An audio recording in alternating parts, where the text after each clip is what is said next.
Hello everyone, welcome to our channel Legal Mind Map. So today we'll cover journal power of attorney.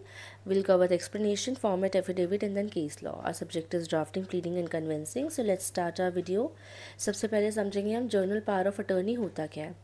So when a person एक person होता है, यानी कि वो मालिक होगा या फिर कोई एग्जीक्यूटेंट यानी प्रिंसिपल या एग्जीक्यूटेंट हो सकता है, वो ऑथराइज़ करना चाहता है किसी दूसरे पर्सन को, ठीक है, द अटॉर्नी या फिर एजेंट की तरह, to act on their behalf, ठीक है, for board of specific purposes such as property management, banking, legal matters.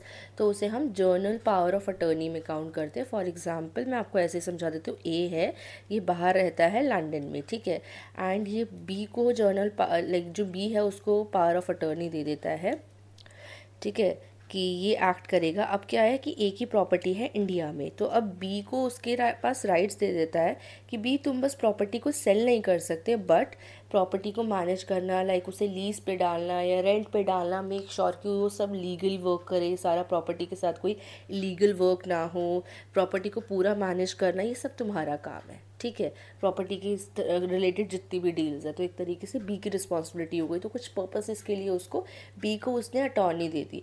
तो यहाँ पे बी के पास पावर्स है, लेकिन कुछ स्पेसिफिक पर्पस के लिए, नॉट एज इन मालिकाना हक बी के पास नहीं आया है, वो भी ए की मर्जी से ही आएगा. अगर ए कहता है कि बी के पास राइट है to do something like to selling and all, तो डिपेंड करता है, ठीक है.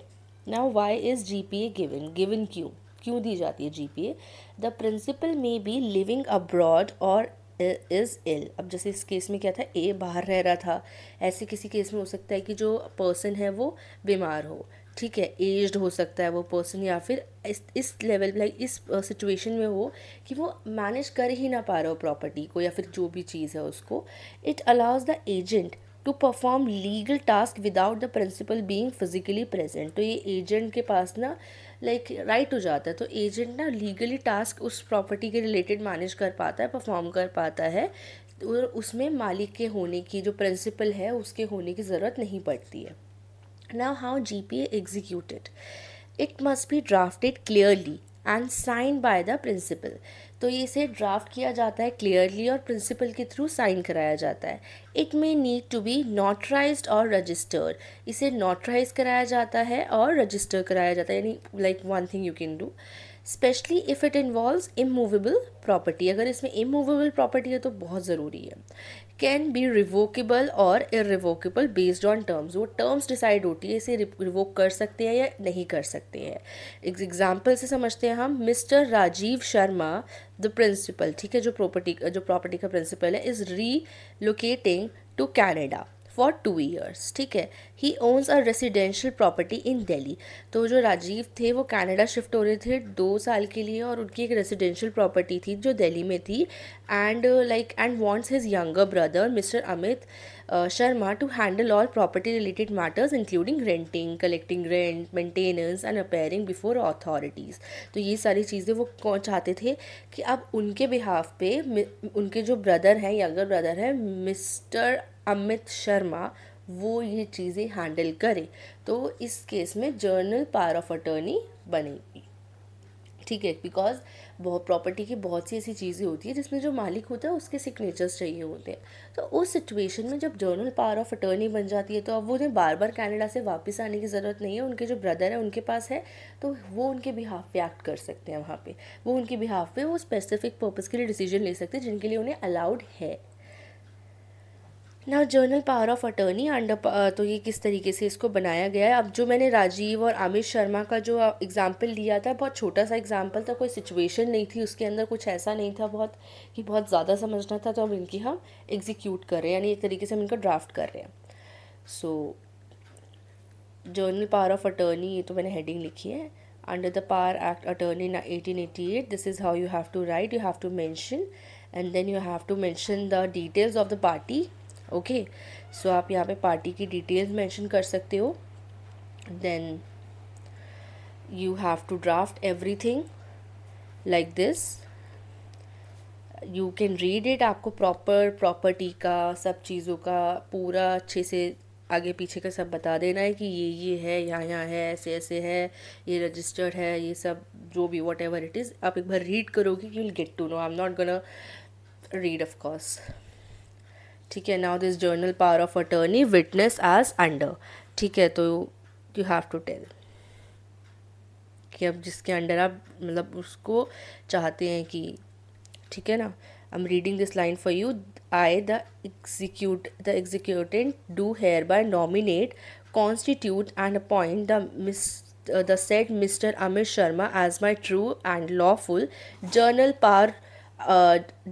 attorney to do and perform the following acts, deeds, and things in my name and on my behalf concerning the aforementioned property. And then the points. ठीक है. सारी चीज़ें वो बता देंगे कि किस किस पर्पज़ से वो चाहते हैं कि वो इनके जो ब्रदर हैं वो मैनेज करे. ठीक है. Everything you can just check.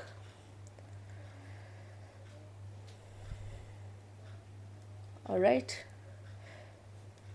I am just moving.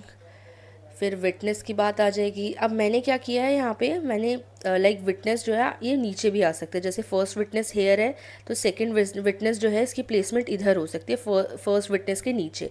मैंने इसको इधर कर दिया है तो आप इधर भी बना सकते हैं इसका. ठीक है. सेकंड विटनेस की प्लेसमेंट फर्स्ट विटनेस के बाद नीचे कर सकते हैं यहाँ पे, जो कि विटनेसेस बहुत ज़रूरी होते हैं ऐसे डॉक्यूमेंट्स में. Then affidavit. Of course affidavit का भी I am not gonna discuss, you already know. ठीक है. सो अब केस लॉ है जो मैंने बहुत शॉर्ट में लिखा है. ठीक है. जर्नली केस लॉज पूछे जाते हैं बट मतलब इनमें ड्राफ्ट के ऊपर ज़्यादा फोकस किया जाता है इस एग्ज़ाम पे. तो Suraj lamp and industries private limited versus state of Haryana and another 2012. ठीक है. So held a general power of attorney does not transfer ownership of property. एक जर्नल पावर ऑफ अटर्नी है वो ट्रांसफ़र नहीं करती है एक प्रॉपर्टी की ओनरशिप. ठीक है. जो मैंने स्टार्टिंग में आपसे बात की थी for specific purpose. Only a registered sale deed can do so. सिर्फ एक रजिस्टर्ड सेल डीड ही प्रॉपर्टी की ओनरशिप को ट्रांसफ़र कर सकती है. सो जीपीए जो है is valid for management and representation only. ये चीज़ एकदम क्लियर है. जो जीपीए है वो किस चीज़ के लिए वैलिड है, प्रॉपर्टी की मैनेजमेंट के लिए और रिप्रेजेंटेशन के लिए. कोई एक्स्ट्रा काम होते हैं प्रॉपर्टी के रिलेटेड, लीज पे डालना, रेंट पे डालना, ये सारी चीज़ें, प्रॉपर्टी को मैनेज करना, ध्यान रखना कि कोई काम हो रहा है उसमें रिपेयर का, कंस्ट्रक्शन का, या फिर उसके अंदर कोई इलीगल काम तो नहीं हो रहा है. इन सब चीज़ों का ब्यूरो जो है वो जीपीए के थ्रू हम दे सकते हैं. बट नॉट, हम ये नहीं कह सकते कि जीपीए के थ्रू हमने जिस पर्सन को दिए है वो पर्सन इसका मालिक है, ओनर है. ओनरशिप ट्रांसफ़र नहीं होती है. ठीक है. That's it in this video. Notes आपको टेलीग्राम के थ्रू मिल सकते हैं. आपको टेलीग्राम पे जाके you have to tell us and you will get the notes. Thank you. Please don't forget to like, share and subscribe.